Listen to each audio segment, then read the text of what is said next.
नमस्कार, मैं हूं Deepali. Money matters for women में आपका स्वागत है। महिलाओं के लिए आर्थिक तौर पर मजबूत होना बेहद जरूरी है और इसी कोशिश में हम अपने खास कार्यक्रम सिर्फ महिलाओं के लिए लेकर आए हैं, जहां हमारे एक्सपर्ट्स आपको निवेश करने का सही तरीका बताते हैं। जो आपने इन्वेस्टमेंट्स ऑलरेडी की हुई है उस पर भी आपको सलाह देते हैं।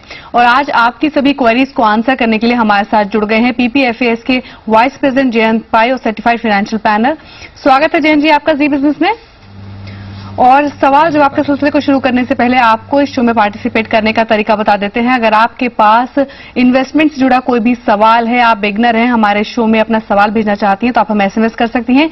शी लिखकर अपना सवाल लिखिए और सेंड कर दीजिए 57575 पर। इसके अलावा आप हमें ईमेल भी कर सकती हैं she@znetwork.com पर। और सवाल जवाब का सिलसिला शुरू करते हैं। पहले कॉलर मोनी दत्ता शिलोंग मेघालय से हमारे साथ जुड़ गई हैं। स्वागत है मोनी आपका। पूछिए क्या है आपका सवाल। मुझे मेरे प्रेजेंट पोजीशन के बारे में जानना था जी। और मुझे ये भी जानना था कि मेरे जो इन्वेस्टमेंट मैंने किया है वो 2 साल बाद खत्म हो रहे, उनके प्रीमियम सब खत्म हो रहे, उसके बाद मुझे क्या स्टेप लेना चाहिए उसके बारे में भी जानना था। यानी जिन पॉलिसीज में आपने इन्वेस्टमेंट किया हुआ है वो 2 साल बाद मैच्योर हो रही है। जी हाँ जी। उसके प्रीमियम खत्म हो रहे जी। उसके बाद मुझे कैसे इन्वेस्टमेंट करना चाहिए, किसमें इन्वेस्टमेंट करना चाहिए उसके बारे में जानना था। जी जयंत जी, मोनी का पोर्टफोलियो है ये यूलिप ईएलएसएस में इन्वेस्ट कर रही हैं। एलआईसी जीवन आस्था, एलआईसी जीवन Shri, Bajaj Allianz unit gain plus, Bajaj Allianz unit gain, HDFC unit link pension plus और फिडेलिटी टैक्स एडवांटेज। ये इनकी इन्वेस्टमेंट्स हैं। ऑलरेडी डिटेल्स हमें पहले भेज चुकी हैं। जानना चाहते हैं कि 2 साल बाद इनको क्या करना चाहिए। पहला सलाह आप यही जानना चाहते हैं कि इनका जो इन्वेस्टमेंट है ये कैसा, और 2 साल बाद जब इनको पैसा मिले तो ये उसको कहाँ इन्वेस्ट करें, क्या स्टेप इनका नेक्स्ट होना चाहिए। देखो मोनी जी, इसमें 2 चीज है। आप कह रहे हैं कि आपका प्रीमियम बंद होगा 2-3 साल के बाद, लेकिन ऐसा नहीं कि पॉलिसी मैच्योर होगी। इसमें आपके जो 4 पॉलिसीज है उसमें 2 तो ट्रेडिशनल पॉलिसीज हैं और 2 यूलिप्स हैं। और इसमें एक तो पॉलिसी 2014 में मैच्योर हो रहा है, लेकिन बाकी जो है आप जो कह रहे हैं कि प्रीमियम बंद होगा, लेकिन अगर आप इसका मतलब ये नहीं कि आप वो पॉलिसी प्रीमेच्योरली सरेंडर करें, आपका पॉलिसी उसके बाद भी जारी रहेगा। तो अगर आपको प्रीमियम आगे नहीं भरना है तो एक तो आप उसको फुल्ली पेड अप स्टेटस में कन्वर्ट कर सकते हो, लेकिन अगर आप इसको पॉलिसी मैच्योर होने के पहले अगर विड्रॉ करेंगी तो एक आपको सरेंडर चार्ज लग सकता है। और दूसरा, ये सभी पॉलिसीज में ऐसे जो एक्सपेंस स्ट्रक्चर है वो ऐसा है कि अगर आप प्रीमेच्योरली सरेंडर करेंगे 3-4 साल के बाद तो आपको ज्यादा पैसा वापस मिलेगा नहीं, अराउंड 30-40% ही वापस मिलेगा। तो मेरी राय में आपको ये सभी चारों पॉलिसी में you should just stay invested.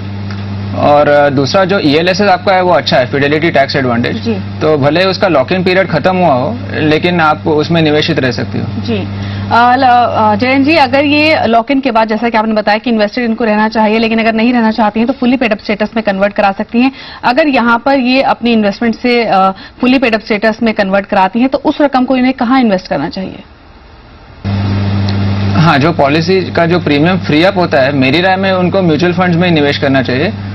और अगर उनको एक लाइफ कवर चाहिए तो कोई एक ऑनलाइन टर्म प्लान चुने। जी आईसीआईसीआई और एगॉन डेलीगेयर अच्छे कंपनीज है, लेकिन अभी एक नया पॉलिसी निकला है अवीवा लाइफ इंश्योरेंस का, जी जिसमें प्रीमियम सबसे कम है, तो ये इन 2-3 कंपनियों में से चुन सकती है। जी यानी मुनी, जैसे कि जयंत जी ने आपको सलाह दी कि आपका जो इन्वेस्टमेंट है उसमें टिल मैच्योरिटी आप उसको होल्ड करके रखिए अच्छे रिटर्न्स के लिए, लेकिन अगर आप उसमें लॉक इन पीरियड के बाद एग्जिट करना चाहती हैं तो आप उनसे एग्जिट ना होकर उन्हें फुल्ली पेड अप स्टेटस में कन्वर्ट करा लीजिए और उस रकम को जो आपका फ्री होगा प्रीमियम का उसे आप म्यूचुअल फंड्स में इन्वेस्ट कर सकती हैं। और आगे बढ़ते हैं, अगली कॉलर हमारे साथ जुड़ गई है रश्मिता पनवेल मुंबई से। स्वागत है रश्मिता आपका। पूछिए क्या है आपका सवाल। हाँ नमस्ते मैडम, सवाल मेरा ये है कि मैंने आपको भेजा है, मैं पहली बार इन्वेस्ट करूंगी एचडीएफसी टॉप 200 में और एचडीएफसी इक्विटी में मैं इन्वेस्ट करना चाहती हूँ। तो मेरा पोर्टफोलियो कैसा रहेगा, और वो मैं 5 साल के लिए शुरू में। जी आप क्या ये आपका पहला निवेश होगा म्यूचुअल फंड में। जी हाँ, ये म्यूचुअल फंड में मेरा पहला है। वैसे मैं एनएससी और ये रेकरिंग पोस्ट ऑफिस में करती आई हूँ, लेकिन ये मैं इसमें एचडीएफसी टॉप 200 का कभी से देख रही थी, तो इसकी वजह से मैं पूछना चाहती हूँ कि ये निवेश कैसा रहेगा। रश्मिता, आपकी उम्र कितनी होगी। मेरी 45। जी जयन जी, 45 साल इनकी उम्र है, 2000 रुपए पर मंथ ये म्यूचुअल फंड में इन्वेस्ट करना चाहती हैं, बिगनर है म्यूचुअल फंड्स में, और 2 फंड्स इन्होंने चुने हैं, HDFC टॉप 200 और HDFC इक्विटी। जानना चाहती हैं इनका सिलेक्शन ऑफ फंड्स कैसा है, 5 साल का इनका नजरिया है, क्या निवेश करना सही रहेगा? एक्चुअली रश्मिता जी, आपका फंड सिलेक्शन अच्छा है, लेकिन क्योंकि आपका अमाउंट पर मंथ ज्यादा नहीं है, तो मुझे लगता है इन दोनों में से कोई एक ही फंड आपको चुनना चाहिए। और म्यूचुअल फंड्स में निवेश करने से पहले हर एक क्लाइंट को एक KYC फॉर्म भरना पड़ता है, नो योर क्लाइंट फॉर्म। ये फॉर्म आपको CAMS करके एक वेबसाइट है, camsonline.com, उससे आप डाउनलोड कर सकते हैं। ये बहुत ही सरल फॉर्म है, तो एक बार आप उसको भरते हो और CAMS के ऑफिस में आप दोगे, उसके बाद वो KYC नंबर आपको मिलने के बाद आप कोई भी म्यूचुअल फंड में निवेश कर सकते हो, और ये KYC के लिए कोई चार्ज लगता नहीं है जी। तो एक बार आपका KYC आए, उसके बाद आप HDFC के वेबसाइट पे जाके ये टॉप 200 या HDFC इक्विटी का एप्लीकेशन फॉर्म डाउनलोड कर सकते हो जी। और वो भरने के बाद आइदर आप HDFC के ऑफिस में दे सकते हो, और you can give it in any of the CAMS office. तो बॉम्बे में CAMS का ऑफिस फोर्ट एरिया में है, तो आप वेबसाइट से उनका एड्रेस ले सकते हो जी। अगर वो नहीं करना चाहते हो तो एक ऑनलाइन या ऑफलाइन डिस्ट्रीब्यूटर्स जो म्यूचुअल फंड्स बेचते हैं, आप उनको भी देख सकते हो जी। यानी रश्मिता जी, क्योंकि आप बिगनर हैं तो आपको KYC कराना बहुत जरूरी है, क्या तरीका होना चाहिए वो जयन जी ने आपको बताया। रही बात सिलेक्शन ऑफ फंड की, तो आपने जो फंड्स का सिलेक्शन किया है वो काफी अच्छा है, आप आगे बढ़ सकती हैं। और अगली कॉलर रेखा गुड़गांव से हमारे साथ जुड़ गई हैं। स्वागत है रेखा आपका, पूछिए क्या है आपका सवाल। Good evening ma'am. मैंने 5 प्लान डिफरेंट शुरू किए हुए हैं, जिसमें पहला है ICICI prudential tax plan growth, जिसमें मैं 1,500 रुपये पर मंथ इन्वेस्ट कर दूँ। दूसरा है रिलायंस टैक्स सेविंग फंड, इसमें भी मैं 1,500 रुपये पर मंथ इन्वेस्ट कर रही हूँ। तीसरा है SBI magnum tax gain fund growth है, जिसमें 3,000 रुपये पर मंथ। चौथा है कोटेक्स गोल्ड फंड, जिसमें 1,000 रुपये पर मंथ। और 5वां है रिलायंस गोल्ड सेविंग फंड, जिसमें मैं 2,000 रुपये पर मंथ इन्वेस्ट कर रही हूँ। जो ये मेरे 5 प्लान मैंने 20 इयर्स के लिए टारगेट रखा हुआ है। तो मेरे 2 क्वेश्चन है, पहला कि मेरा पोर्टफोलियो ठीक है या इसमें कुछ चेंज करने की जरूरत है जी। और दूसरा ये कि with in all these plans मेरा जो टारगेट ईयर है 20 इयर्स, इसमें मैं रफली कितना अमाउंट मिलेगा मुझे एट टाइम। जी जयन जी, 11,000 रुपये पर मंथ ये ELSS और गोल्ड फंड में इन्वेस्ट कर रही हैं। 20 साल का इनका नजरिया है, टैक्स सेविंग इनका पर्पस है, जिस वजह से इन्होंने जो है म्यूचुअल फंड चुने हैं टैक्स सेविंग। और आपसे जानना चाहती हैं इनका जो पूरा पोर्टफोलियो है वो कैसा है, साथ ही साथ 20 साल बाद अपने इस पोर्टफोलियो से कितना कमा पाएंगी। एक्चुअली रेखा जी, मैंने जो कैलकुलेशन किया, you are investing around 6,000 rupees in per month in ELSS funds, तो टोटली अराउंड 72,000 हो जाएगा। ये ELSS का जो टैक्स बेनिफिट है वो that is under section 80C, तो उसमें टोटल जो बेनिफिट मिलता है वो 1 लाख का होता है। तो आप सैलरीड है तो ऑलरेडी आपको शायद आपका एम्प्लॉय प्रोविडेंट फंड का जो कंट्रीब्यूशन है वो हर महीने कटता होगा, प्लस आपका कोई लाइफ इंश्योरेंस है, जो बाकी जो एक्सपेंसेस है। आप ये ध्यान रखें कि जो ELSS का जो इन्वेस्टमेंट है that is after all these expenses.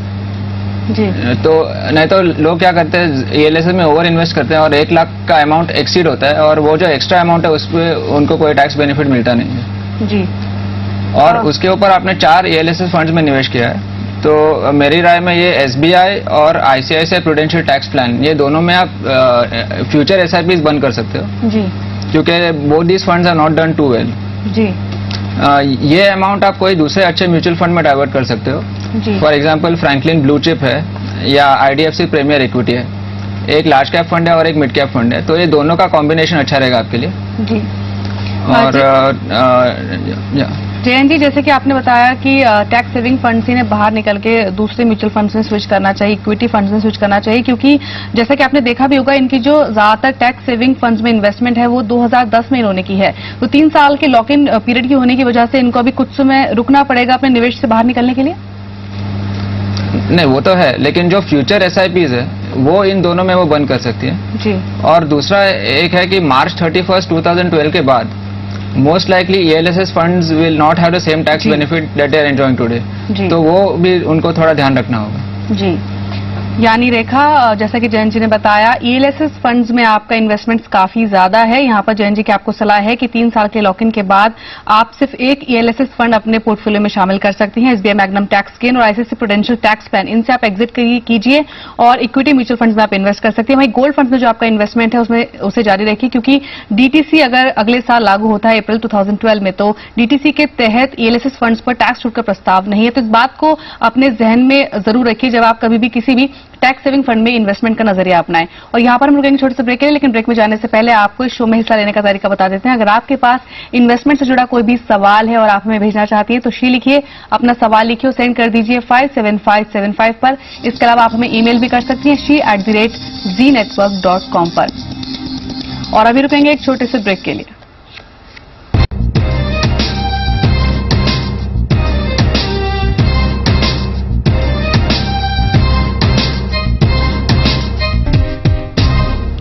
महिलाओं के लिए डिजाइन किए गए इस खास शो में एक बार फिर आपका स्वागत है और आगे बढ़ते हैं। अगली कॉलर ज्योति मिश्रा ग्रेटर नोएडा से हमारे साथ जुड़ गई हैं। स्वागत है ज्योति आपका।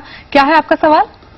हाँ जी, मेरा सवाल ये है कि मेरी एज 36 है जी, और मैं प्राइवेट कंपनी में काम करती हूँ और किसी अच्छी पेंशन स्कीम में पैसा इन्वेस्ट करना चाहती हूँ। कहाँ पैसा आप इन्वेस्ट करना चाहती हैं? किसी अच्छी पेंशन स्कीम में। अच्छा जी, और जिसके रिटर्न अच्छे हो जी। जयंत जी, ज्योति हमारी कॉलर 36 साल इनकी उम्र है और अच्छी पेंशन प्लान में इन्वेस्ट करना चाहती हैं। कहाँ इन्हें इन्वेस्ट करना चाहिए, आपकी सलाह जानना चाहती हैं? ज्योति जी, एक्चुअली पेंशन प्लान 2 प्रकार के होते हैं। एक जो इंश्योरेंस कंपनीज जो इंट्रोड्यूस करते हैं और दूसरा जो म्यूचुअल फंड स्कीम्स जो है वो है। एक्चुअली इंश्योरेंस स्कीम में भी 2 टाइप के होते हैं। एक है ट्रेडिशनल टाइप्स जो केवल डेट इंस्ट्रूमेंट्स में निवेश करते हैं, और दूसरे हैं पेंशन लिंक्ड यूलिप्स। इन दोनों में से मुझे यूलिप ज्यादा पसंद है, क्योंकि आप लॉन्ग टर्म के लिए इन्वेस्ट कर रहे हो तो थोड़ा इक्विटी एक्सपोजर होना अच्छा है। ट्रेडिशनल प्लान्स में वो इक्विटी एक्सपोजर होता नहीं है जी। लेकिन सितंबर 2010 के बाद IRDA ने एक नया रूल निकाला जिससे all pension plans have to guarantee at least 4.5% per annum. तो उसके बाद बहुत कंपनीज ने जो एग्जिस्टिंग प्लान्स है वो विड्रॉ किए हैं। अभी 2 ही पेंशन प्लान्स अवेलेबल है। एक LIC का पेंशन प्लस है और ICICI का लाइफ लिंक पेंशन प्लान है जो एक सिंगल प्रीमियम है। तो अगर आपको चुनना है तो इन दोनों में से एक चुन सकते हो। लेकिन मुझे एक्चुअली म्यूचुअल फंड्स के जो पेंशन प्लान है वो ज्यादा पसंद है। For example Templeton India pension plan या UTI रिटायरमेंट बेनिफिट प्लान, क्योंकि इनमें कॉस्ट बहुत कम रहते हैं as compare to the pension plan of insurance companies जी। तो मेरी राय में आप म्यूचुअल फंड्स के जो पेंशन प्लान्स में वो चुनिए जी। जी, जैसे कि आपने इनको सलाह दी कि म्यूचुअल फंड ओरिएंटेड पेंशन की कोई ऑप्ट कर सकती हैं, ट्रेडिशनल और यूलिप के मुकाबले किस तरह से ये बेटर है? नहीं, एक तो कॉस्ट कम है और सेकेंडली उनमें इक्विटी एक्सपोजर होता है up to 40 to 45%। Traditional plans में 0 होता है। तो ट्रेडिशनल प्लान्स में आपको जो मैक्सिमम रिटर्न मिल सकता है that will be around 5 to 5.5% per annum ji. And क्योंकि अभी ज्योति जी का एज अराउंड 36 है, सो अगर वो कोई पेंशन प्लान में निवेश करती है तो usually pension plans are up to the age of 60 जी। तो अनदर 25 ईयर्स जब वो निवेश करेंगे तो इक्विटी एक्सपोजर जो है वो वैसे प्लान्स में निवेश करना बेहतर होगा जी। वहीं जयंत जी, यहाँ पर जो आपको पेंशन मिलेगी वो आपके अमाउंट ऑफ इन्वेस्टमेंट पे, आपके अमाउंट ऑफ प्रीमियम पर डिपेंड करती होगी? जो आप प्रीमियम भरते हो वो थोड़े खर्चे कटने के बाद वो निवेशित होता है जी। और जो भी मार्केट वैल्यू होता है वो इन्वेस्टमेंट्स का जी at the time of maturity, like for example जब ज्योति जी 60 की होंगी तभी जो वैल्यू है she has the option of withdrawing 1/3 of that, और जो बैलेंस 2/3 है वो एक मासिक इनकम में कन्वर्ट होगा जिसको हम एन्युटी कहते हैं जी। तो उम्मीद है ज्योति आपको आपके सवाल का जवाब मिल गया होगा और आगे बढ़ते हैं। अगली कॉलर निशा मुंबई से हमारे साथ जुड़ गई हैं। स्वागत है निशा आपका, पूछिए क्या है आपका सवाल? आने वाले 1 साल के बाद मैं 30 से 40 हजार पर मंथ इन्वेस्ट करना चाहती हूँ जी। तो कौन से सिक्योर एंड सेफ रहेंगे जिसमें श्योरिटी मुझे रिटर्न अच्छे मिले? 30 से 40 हजार रुपए पर मंथ आप इन्वेस्ट करना चाहती हैं। और आपका टाइम होराइजन कितना होगा, कितने समय के लिए आप इन्वेस्टेड रह सकती हैं? मेरा टाइम रहेगा 10 साल तक। और इसके अलावा आप LIC की जीवन सरल में भी इन्वेस्ट कर रही हैं, उस पर भी राय जानना चाहती हैं? हाँ, ऑलरेडी मैं कर चुकी हूँ, तो वो LIC जीवन सरल में लिया हुआ है मेरा। जी जी जी। तो वो कैसे हैं, LIC अच्छे हैं या नहीं है वो पूछना चाहती हूँ मैं। जयंत जी, 2 क्वेश्चन है निशा के। पहला ये कि LIC जीवन सरल में इन्वेस्ट कर रही हैं 5000 पर मंथ, आपकी सलाह जानना चाहती हैं कि इनका इन्वेस्टमेंट कैसा है, LIC जीवन सरल कैसी पॉलिसी है। साथ ही साथ 10 साल के नजरिए से 30 से 40 हजार रुपए पर मंथ इन्वेस्ट करना चाहती हैं, कहां इन्वेस्ट करना बेहतर रहेगा? निशा जी, LIC जीवन सरल एक अच्छा पॉलिसी है क्योंकि इसमें आपको लाइफ कवर काफी हाई मिलता है। आप जो भी एनुअल प्रीमियम भरते हो उसका अराउंड 21 टाइम्स आपको लाइफ कवर मिलता है जी। लेकिन इसमें एक डिसएडवांटेज है कि इसमें कोई इक्विटी एक्सपोजर नहीं है। तो आप जो भी प्रीमियम भरते हो, एक तो आपके लाइफ कवर में चला जाता है और सेकेंड इज जो भी बचता है वो सिर्फ डेट इंस्ट्रूमेंट्स में निवेशित होता है जी। तो अगर आपकी एज बहुत ज्यादा ना हो, like if you are under से अराउंड 45 ईयर्स तक अगर आप हो, तो ये जो 40,000 है, मेरी राय में आपको इक्विटी म्यूचुअल फंड्स में निवेश करना चाहिए जी। You can invest in up to 4 funds से 10,000 पर मंथ, क्योंकि आपको 40,000 करना है जी। तो 4 जो अच्छे फंड्स है, एक आप एक इंडेक्स फंड चुन सकते हो, Franklin India index fund Nifty option. Second एक mid cap fund IDFC premier equity. Third HDFC top 200 चुन सकते हो, जो एक more of a multi cap fund है जी, जिसमें लार्ज और मिड कैप्स का एक कॉम्बिनेशन है। और fourth one is Franklin Prima plus जी। और हर साल आपका पोर्टफोलियो रिव्यू करें जी जी जी। यूजुअली ऐसे इन्वेस्टमेंट्स में आपको 11 to 12% पर एनम एवरेज मिलना चाहिए जी। यानी निशा जी, LIC जीवन सरल एक अच्छी पॉलिसी, उसमें तो आप इन्वेस्टेड रहिए। वहीं बात करें जो आप 30 से 40 हजार रुपए पर मंथ इन्वेस्ट करना चाहते हैं 10 साल के लिए, तो यहाँ जयंत जी की आपके लिए यही सलाह है कि आप 10,000 रुपए per month equity mutual funds में इन्वेस्ट कर सकती हैं। 4 फंड्स आप चुन सकती हैं। कौन से वो फंड हो? जयंत जी ने बताया कि आप फ्रैंकलिन इंडिया प्राइमा प्लस में इन्वेस्ट कर सकती हैं। इसके अलावा Franklin India index NSE fund चुन सकती हैं, IDFC प्रीमियर इक्विटी और HDFC टॉप 200। ये 4 फंड्स मिलाकर आप अपना पोर्टफोलियो तैयार करें। और एक सलाह उन्होंने जरूर दी कि क्योंकि आपका जो नजरिया है वो लंबी अवधि का है, इसलिए समय समय पर अपने पोर्टफोलियो की परफॉर्मेंस को जरूर मॉनिटर करती रहे। और यहां पर मुझे छोटे से ब्रेक के लिए, लेकिन ब्रेक में जाने से पहले आपको इस शो में पार्टिसिपेट करने का तरीका एक बार फिर बता देते हैं। अगर आपके पास इन्वेस्टमेंट से जुड़ी कोई भी क्वेरी है, आप भी हमारे एक्सपर्ट के एडवाइस लेना चाहती हैं, तो आप हमें SMS कर सकती हैं। शी लिखकर अपना सवाल लिखिए, उसे सेंड कर दीजिए 57575 पर। इसके अलावा आप हमें ईमेल भी कर सकती हैं she@zenetwork.com पर। और अभी रुकेंगे एक छोटे से ब्रेक के लिए।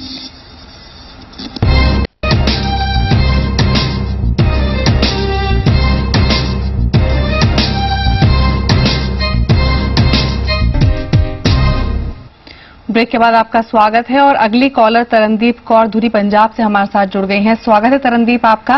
क्या है आपका सवाल, पूछिए। तरनदीप, क्या आपको आवाज मिल पा रही है? हेलो, हाँ जी, नमस्ते। अपना सवाल पूछिए। हाँ जी, मैं तरनदीप कौर धुरी पंजाब से हूँ जी। मैं SP के जरिए पर मंथ 3,000 रुपए जमा करना चाहती हूँ। प्लीज मुझे 1-2 बेटर रिटर्न वाले फंड के नाम बताएं। जी, 3,000 रुपए पर मंथ आप इन्वेस्ट करना चाहती हैं? हाँ जी। और कितने समय के लिए आप इन्वेस्ट कर सकती हैं? 10 साल तक। 10 साल के लिए। जयंत जी, 10 साल के लिए इन्वेस्ट करना चाहती हैं अपने बच्चे के लिए और 3,000 रुपए पर मंथ ही इन्वेस्ट कर सकती हैं, कहाँ इन्वेस्ट करना इनके लिए बेहतर रहेगा? तरनदीप जी, मुझे लगता है कि आप कोई 2 इक्विटी फंड्स में निवेश करें क्योंकि आपका अमाउंट ज्यादा बड़ा नहीं है। So if you invest around 1,500 पर मंथ इन 2 फंड्स तो वो काफी रहेगा। एक है Fidelity equity fund, second is DSP top 100 जो एक लार्ज कैप फंड है जी। थर्ड है HDFC इक्विटी फंड और फोर्थ है फ्रैंकलिन प्राइमा प्लस। तो ये चारों में से कोई 2 चुने तो आपके लिए अच्छा होगा जी। यानी तरनदीप, क्योंकि आपका जो नजरिया है वो लंबी अवधि का है, तो आप 4 फंड्स यहाँ पर जयंत जी ने सजेस्ट किए, HDFC top 200, DSPBR top 100, Fidelity equity और फ्रैंकलिन इंडिया प्राइमा प्लस। इनमें से कोई 2 फंड्स आप इन्वेस्टमेंट के लिए चुन सकती हैं और अपने निवेश की शुरुआत कर सकती हैं। वहीं जयंत जी, अगला ईमेल है हमारे पास केया सिन्हा का मध्य प्रदेश से। ये 15 लाख रुपए कमाना चाहती हैं 10 साल में। जानना चाहती हैं आपसे कहाँ और कितना इन्हें इन्वेस्ट करना होगा अपने इस टारगेट को अचीव करने के लिए? एक्चुअली आप अराउंड 7,000 पर मंथ अगर निवेश करोगे, if you assume return of around 11% per annum, तो आपको 7,000 पर मंथ निवेश करना होगा जी। और ये 7,000 आप कोई 2 फंड्स में निवेश करोगे तो काफी रहेगा जी। एक है फिडेलिटी इक्विटी फंड और सेकेंड है DSP इक्विटी फंड जी। और अगर आप फर्स्ट टाइम इन्वेस्टर हो तो आपका केवाईसी भी आपको करना होगा। जी जयंत जी, ये तो उन फंड्स की बात हुई जो आप लॉन्गर टर्म के लिए लॉन्गर टर्म पर्सपेक्टिव से चुन सकते हैं। वहीं अगर किसी का नजरिया कम है, से 3 to 5 ईयर्स के लिए कोई इन्वेस्ट करना चाहता है, तो कौन से म्यूचुअल फंड्स बेटर हो सकते हैं निवेश के लिहाज से? 5 ईयर्स के कम के नजरिए के लिए मैं हमेशा बैलेंस फंड्स रेकमेंड करता हूँ जी, क्योंकि इसमें इक्विटी और डेट का एक कॉम्बिनेशन होता है और इससे थोड़ा रिस्क कम होता है जी। तो 3 जो अच्छे फंड्स हैं, एक है HDFC बैलेंस्ड फंड जी, DSP बैलेंस्ड फंड और टाटा बैलेंस्ड फंड जी। इन तीनों में से वो कोई चुन सकती है जी, यानी कि अगर आप 10 साल में 15 लाख कमाना चाहती हैं तो करीब 7,000 रुपए पर मंथ आपको इन्वेस्ट करना होगा। 2 फंड्स यहाँ पर जयंत जी ने आपको सजेस्ट किए, फिडेलिटी इक्विटी और DSPBR इक्विटी, इनमें आप इन्वेस्ट कर सकती हैं। यहाँ से अपने निवेश की शुरुआत कर सकती हैं। अगर आप बिगनर हैं तो आपको KYC भी कराना जरूरी होगा, पैन की भी आपको जरूरत पड़ेगी। तो इन्हीं सब फॉर्मेलिटीज को ध्यान में रखकर आप अपने निवेश की शुरुआत कर सकती हैं और 7,000 रुपए पर मंथ इन्वेस्ट करके आप 10 साल में 15 लाख कमा पाएंगी। और जयंत जी, अगला हमारे पास सवाल है हिना मुंबई का। एक फेवरेट म्यूचुअल फंड है, favourite large cap mutual fund HDFC top 200, जो मेरे ख्याल से ज्यादातर इन्वेस्टर्स के पोर्टफोलियो में शामिल होगा। उसी पर क्वेश्चन है। हिना जानना चाहती है कि 20 साल के नजरिए से इस फंड में इन्वेस्ट करने का प्लान कर रही है, करीब 1,000 पर मंथ। कैसा है इनका ये निवेश? HDFC टॉप 200 फंड कैसा है निवेश के लिहाज से? एक्चुअली HDFC टॉप 200 का लास्ट 10 साल का परफॉर्मेंस बहुत ही अच्छा है, लेकिन इन 10 सालों में भी उसने काफी अप डाउन देखा है। तो ऐसा नहीं कि it has been one sided. तो अभी लास्ट 3 साल में इसका परफॉर्मेंस बहुत ही अच्छा रहा है, इसलिए सभी लोग अभी उसके I mean just talking about that जी। सो फंड मैनेजर अच्छा है इसमें, लेकिन अगर वो अभी निवेश करे और अगर फंड का परफॉर्मेंस थोड़े टाइम के लिए खराब हो, से for 6 to 8 months, so she should not get worried। लेकिन अगर फंड में कोई मेजर चेंज आए, जैसे कोई फंड मैनेजर चेंज हो गया, तो then she has to review it, नहीं तो फंड अच्छा है जी। वहीं जयंत जी, 20 साल में कितना कमा पाएंगी 1,000 रुपए पर मंथ निवेश करके इस फंड से? इसमें लास्ट जो 10 साल का एवरेज है that is around 19% per annum, लेकिन अगर हम लोग 11 से 12% भी मान के चले तो अच्छा रिटर्न मिलेगा जी।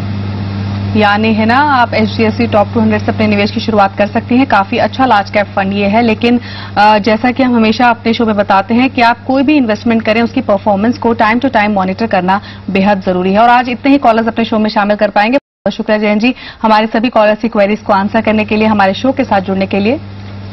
तो शो को वाइंड अप करने से पहले एक बार फिर आपको इस शो में हिस्सा लेने का तरीका बता देते हैं। अगर आप भी हमारे शो में पार्टिसिपेट करना चाहती हैं, हमारे एक्सपर्ट की एडवाइस लेना चाहती हैं, तो आप हमें SMS कर सकती हैं। शी लिखकर अपना सवाल लिखो, सेंड कर दीजिए 57575 पर। इसके अलावा आप हमें ईमेल भी कर सकती हैं she@zenetwork.com पर। ईमेल करते वक्त अपनी कॉन्टैक्ट डिटेल्स, अपना पूरा सवाल, अपनी लोकेशन आप हमें जरूर लिखकर भेजें। तो आज मनी मैटर्स फॉर वुमेन में इतना ही। आप देखते रहिए जी बिजनेस, आपका फायदा। नमस्कार।